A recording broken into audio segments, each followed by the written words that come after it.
Batı Japonya haber ağında yer alan 4 Şubat tarihli habere göre Çin'in Uygur kadınlarına uyguladığı zorunlu kürtaj siyasetiyle ilgili bazı ayrıntılar ortaya çıktı. Habere göre Çin Komünist Partisi Doğu Türkistan'daki Uygur kadınlarına yönelik doğum kontrolü kapsamında çeşitli bahaneler uyduruyor ve bölgede yoğunlaştırılmış zorunlu kısırlaştırma politikası izliyor. Japon basınına sızdırılan belgeler 2014 ila 2018 yılları arasında Çin Komünist Partisi'nin Doğu Türkistan'da sürdürdüğü doğum kontrol siyaseti kapsamında 100 binden fazla Uygur kadını kürtaja zorladığı ve 1.385.000 Uygur kadını spiral takmaya mecbur ettiği gösteriliyor.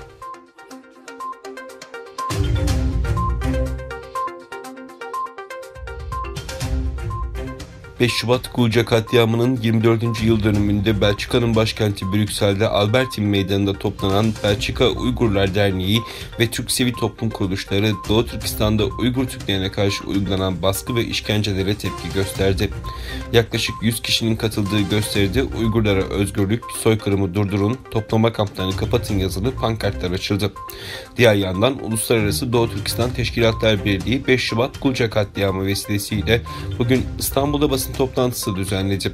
Toplantıya Türkiye'deki bazı sivil toplum kuruluşları temsilcilerinin yanı sıra Akit kanalı, Kanal 5, İlk Haber Ajansı, Amerikan Sesi gibi medya kuruluşları da katıldı. Ayrıca dünyanın birçok ülkesinde 5 Şubat 1977 tarihinde Doğu Türkistan'ın Gulca şehrinde gerçekleşen katliamı anma etkinlikleri düzenlendi.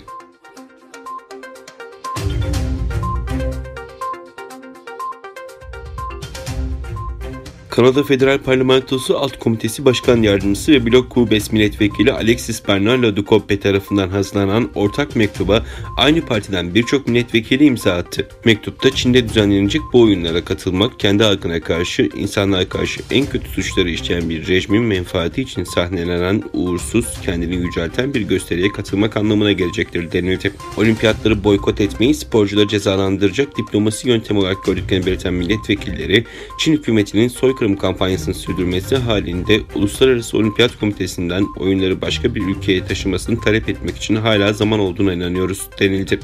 Kanada Federal Parlamentosu'nun Uluslararası İnsan Hakları Alt Komitesi 2020 yılı Ekim ayındaki çalışmaları sonrası Çin Müslüman Uygur Türklerine yönelik toplama kampları, toplu tutuklamalar, zorla çalıştırma ve zorla kısırlaştırma gibi önlemlerle dahil baskıcı uygulamaların soykırım olarak tanımlanmasına karar vermişti.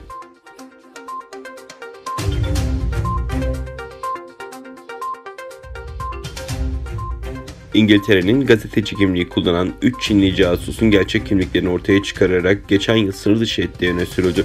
Telegraf gazetesinin hükümet kaynaklarına dayandırdığı habere göre isimleri açıklanmayan 3 kişi gazeteci vizesi alarak son 12 ayda İngiltere'ye geldi.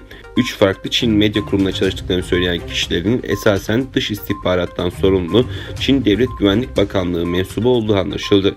Ajanlar gerçek kimlikleri İngiltere'nin İç İstihbarat Servisi MI5 tarafından ortaya çıkarılmasının ardından sınır dışı edildi.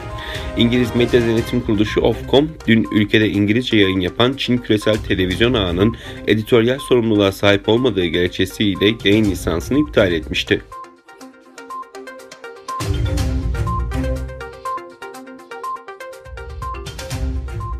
Japonya-Çin sahil güvenlik gemilerinin Doğu Çin denizindeki tartışmalı Senkaku adalarının etrafında karasularına girmesine tepki gösterdi.